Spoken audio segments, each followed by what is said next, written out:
Hello and welcome to Whence, a Freemasonic podcast featuring research papers and discussions related to Freemasonry. I'm your host, Robert Johnson, a York Rite Mason and Knight Templar. Okay, well, I did it. I got tired of fixing my computer and tearing it apart and reseating cards and memory and dealing with the Windows operating system.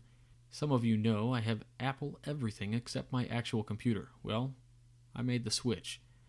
I love it, so thanks to Brother Wozniak. Anyway, a bit of learning curve, as with anything. But overall, I think it's a great switch. It's been a crazy few weeks with the RNC and the DNC, and politics is of course not allowed in the lodge. Thank goodness we've been dark, because that's all we'd want to talk about. Sometimes folks ask, why no politics in lodge? I mean, so many political leaders and presidents have been Masons. But the fact is that may be true. We believe that no two things separate men like religion and politics. So we ban politics. Occasionally, there may be a joke or some small talk, however, it never goes further than that. I've been at dinner more than a few occasions when the master has silenced the talk and made a change of subject happen. It might seem rude, but we all know, and we're good with that. So let's take a moment and mention our Whence, Android, and Apple apps, which let you stream the show rather than syncing on your mobile devices. You also get bonus features with those apps. Another great way to listen is via the Stitcher Smart Radio. It's a free way to listen, and it's streaming just like the apps are. The only difference is you register. And when you register, use the promo code WHENCECAMEYOU with no spaces, and they send us $1 to keep the lights on. So check those out. The first piece I wanted to share with you is one I found while doing some research on the traditions of Freemasonry. So I'd like to present a paper called Color Symbolism in Freemasonry by Brother Leon Zeldis. Brother Leon Zeldis is the editor of the Israel Freemason, and this is part of a paper that printed in 1992 of their Coronatum Transactions. Color is a fundamental element of Masonic symbolism. It appears in the descriptions of aprons, sashes, and other items of regalia in the furnishings and wall hangings of the lodge room for each degree or ceremony, in the robes worn in certain degrees, and in many other Masonic accoutrements. The colors specified in each case appear to have no rational justification, as in A.E. Waite once wrote. There is no recognized scheme or science of colors in Masonry. Here and there in our rituals we find an explanation for the use of a certain color, but this usually turns out to be merely a peg on which to hang a homiletic lecture about it, having little, if any, connection with the origins of its use. This paper seeks to find some rationale behind the selection of colors and Masonic symbols, restricting our examination to the craft degrees and those of the ancient and accepted Scottish Rite, with occasional reference to the Royal Arch. It was early recognized that colors have a strong influence on the mind, and therefore can be employed for certain moral and aesthetic ends. Though through symbolical, allegorical, and mystical allusions, Newton wrote the sensual and moral effects of color, where sensual must be understood as transmitted by the senses. Goethe too wrote extensively on color, over 2,000 pages. Masonic blue.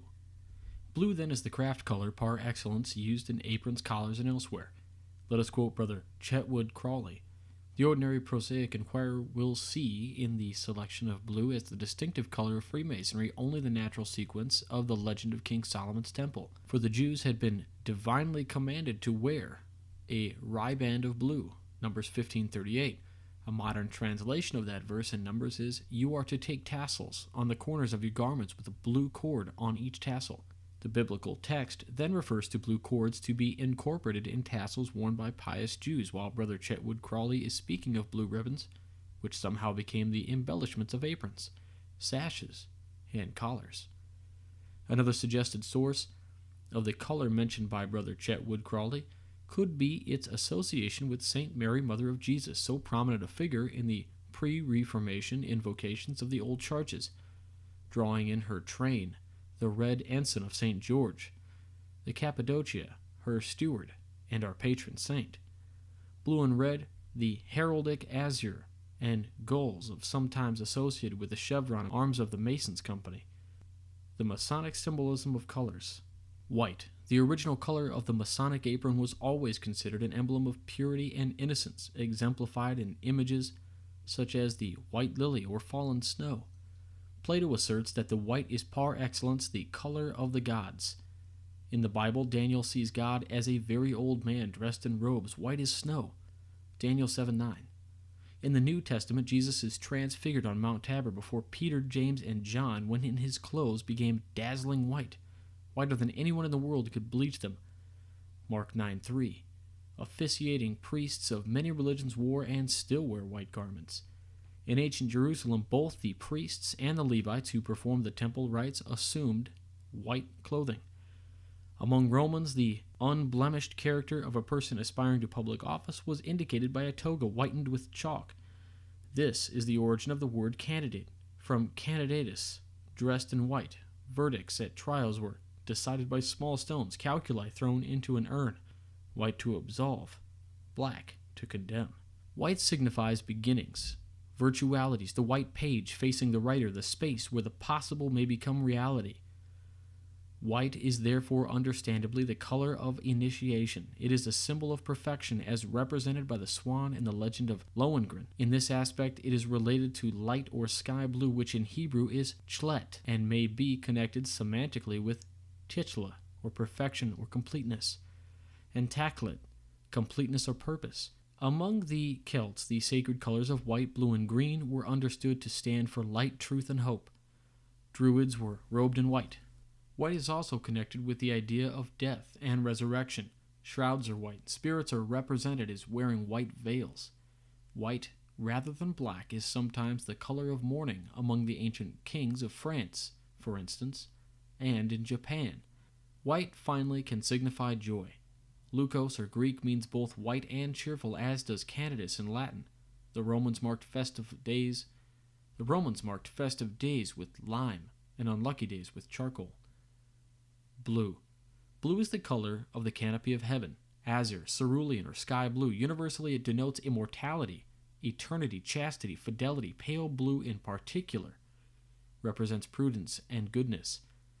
In the Royal Arch, the third principle is told that it is an emblem of beneficence and charity. In biblical times, blue was closely related to purple. Generations of scholars have puzzled over the correct meaning of chlet, or light blue, and argaman, purple, usually mentioned together without reaching satisfactory conclusions. Only recently has the problem been finally solved in the course of far-reaching research into the dyestuffs and dyeing methods used by ancient Phoenicians and Hebrews. Both colors, it turns out, were produced with dyeing materials extracted from murex, a shellfish abundant on the coast of Lebanon. The chechlet was obtained from a short variety. The argaman came from two kinds, the single-spined murex and the lesser extent, redmouth. Some historians have concluded that in the Middle Ages, in Europe, blue was low in popular esteem. The favorite color was then red because the dyers could achieve strong shades of it, which brought to mind the prestigious purple of the ancient world. Towards the end of that period, blue gradually became recognized as the princely color, the royal blue, which displaced red at court. Red then being used by the lower classes and so regarded as vulgar. Blue and gold, or yellow, then became the colors of choice for shields, banners, and livery. It may be noted, it may not be by chance, therefore, that the master was said to be clothed in a yellow jacket and blue breeches. In the famous metaphor first used in An Exposure, the Mystery of Freemasonry, which appeared in the Daily Journal in 1730, the traditional explanations of the phrase related to the compasses, the arms of gold, glitter brass, and the points of a steel or iron. Steel can certainly appear blue, iron not. Blue was used royally in France noticeably as the background to the fleur-de-lis. It became associated with the terms of prestige such as blue blood, cordon bleu, originally the sash of the Order of the Holy Spirit, blue riband, and the Atlantic, and blue chip. Purple. Purple is a symbol of imperial royalty and richness, but can also relate to penitence and the solemnity of Lent and Advent of the seasons of the Christian Church. Although described in the Royal Arch, for instance, as an emblem of union, being composed of blue and crimson, I believe this to be somewhat contrived explanation. But an intersecting fact which appears to have escaped most writers on this subject is that the Kabbalah, the Hebrew word for purple, argaman, is a mnemonic representing the initials of the names of 5 principal angels in the Jewish esotericism. Red. Red or crimson, the color of fire and heat, is traditionally associated with war and the military. In Rome, the palliamentum, the robe worn by generals, was red. The color of blood is naturally connected with the idea of a sacrifice, struggle, and heroism. It also signifies charity, devotion, abnegation, perhaps recalling the pelican that feeds its progeny with its own blood. In Hebrew, the name of the first man, Adam, is akin to red, blood, and earth. The connection with earth may explain perhaps the connection of red with its passions, the carnal love, the cosmetics used by women to attract their lovers. It is the color of youth. Generally, it represents expansive force and vitality. It is the emblem of faith and fortitude and the royal arch, of fervency and zeal. It is also a darker side, connected with the flames of hell, the appearance of demons, and apocalyptic face of rage. Scarlet was the distinctive color of the Order of the Golden Fleece, established in 1429 by Philip the Good, Duke of Burgundy, 1419 to 1467. Not only was the mantle scarlet, but also the robe, and a special hat, the chaperon with hanging streamers. Green. Green has been directly associated with the ideas of resurrection and immortality. The acacia, the Masonic evergreen, has been suggested as a symbol of moral life or rebirth, and also of immortality. To the ancient Egyptians, green was the symbol of hope. The Grand Lodge of Scotland has adopted green as its emblematic color, and in varying shades it is incorporated into the dress and furnishings of degrees and orders beyond the craft in English, Irish, and Scottish Freemasonry. Yellow. Yellow is rarely seen in lodge, except perhaps on the continent. It is an ambivalent color representing both the best and the worst, the color of brass and honey, but also the color of sulfur and cowardice. Yellow is the perfection of the Golden Age, the priceless quality of the Golden Fleece and the golden apples of the Hesperides. It is also the color of the patch imposed on the Jews as a badge of infamy. In the 16th century, the doors of a trader's home was painted yellow. A jaundiced view expressed hostility. But the most memorable symbolism of yellow is that it reminds us of the sun and of gold. Black. The three fundamental colors found in all civilizations down to the Middle Ages of Europe are white, red, and black. These two may be regarded as the principal colors of Freemasonry, the white of the craft degrees, the red of the Royal Arch, and of certain of the degrees of the ancient and accepted Scottish Rite, and the black of some of its others, and the Knights of Malta. The other colors of the rainbow find limited uses. They serve only to frame or line the white lambskin upon which so many aprons are based, or for sashes and other items of regalia. Traditionally, black is the color of darkness, death, the underworld, although it was not introduced for mourning until about the middle of the 14th century, such use becoming habitual only in the 16th. The black humor of melancholy, the black crow of ill omen, the black mass, black market, black days, all refer to negative aspects. The black stone at Mecca is believed by Muslims to have been at one time white. The sins of man caused the transformation. Black has also a positive aspect, that of gravity and sobriety. The Reformation in Europe frowned upon colorful clothing. Formal dress for day and evening wear continues to be black. It is associated with the outlaw and the banners of pirates and anarchists, but also with rebirth and transformation. In the French and Scottish rites, the lodge in the third degree is decorated in black and is strewn with white or silver tears representing the sorrow caused by the death of Hiram. In conclusion, a review of the traditional explanations for the choice of certain colors in Masonic symbolism reveals their weakness. In considering the use of blue in the English regalia of a Master Mason, it has been possible to find a connection between one of the Hebrew words for that color and the Holy Bible. This week's famous Freemason is John Boyd Dunlop, born February 5th, 1840 and died October 23rd, 1921. He was a Scottish inventor. He was one of the founders of the rubber company that bore his name, Dunlop Pneumatic Tire Company. He was born on a farm in Dreghorn, North Ayrshire, and studied to be a veterinary surgeon at the Dick Vet University of Edinburgh, a profession he pursued for nearly 10 years at home, moving to Downpatrick, Ireland, in 1867.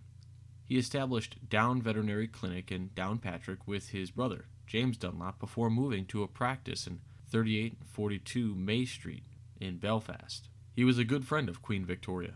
In 1887, he developed the first practical pneumatic or inflatable tire for his son's tricycle, tested in Cherryvale Sports Ground, South Belfast and patented it on the 7th of December 1888. Willie Hearn demonstrated the supremacy of Dunlop's newly invented pneumatic tires in 1889, winning the tires' first ever races in Ireland and then England. The captain of Belfast Cruiser Cycling Club, he became the first member of the public to purchase a bicycle fitted with pneumatic tires, so Dunlop suggested he should use them in a race. On the 18th of May 1889, Hume won all 4 cycling events at Queen's College Sports in Belfast, and a short while later in Liverpool won all but one of the cycling events. 2 years after he was granted the patent, Dunlop was officially informed that it was invalid, as Scottish inventor Robert William Thomson, 1822 to 1873, had patented the idea in France in 1846 and in the U.S. in 1847. Dunlop's patent was later declared invalid on the basis of Thomson's prior art. Dunlop's development of the pneumatic tire arrived at a crucial time in the development of road transportation. Commercial production began in late 1890 in Belfast. Dunlop assigned his patent to William Harvey Ducrot in return for 1,500 shares in the resultant company, and in the end did not make any great fortune by his invention. Dunlop died in Dublin and is buried in Dean's Grange Cemetery. It was during his time at Belfast that John Boyd Dunlop joined Freemasonry. He was initiated into the Lodge of Harmony, number 111, in Belfast, Ireland. So that's where Dunlop tires come from. That's it for this week. Remember to find us on Facebook and follow on Twitter at Whence. Also, any other social media you're into, we're on it. Simply visit the website, wcypodcast.com, to find links to all of them, including the links to the apps, which let you listen streaming from anywhere. Also, make sure you're checking out the Midnight Freemasons website. There is incredible content there, usually daily. So until next week, for Whence, I'm Robert Johnson.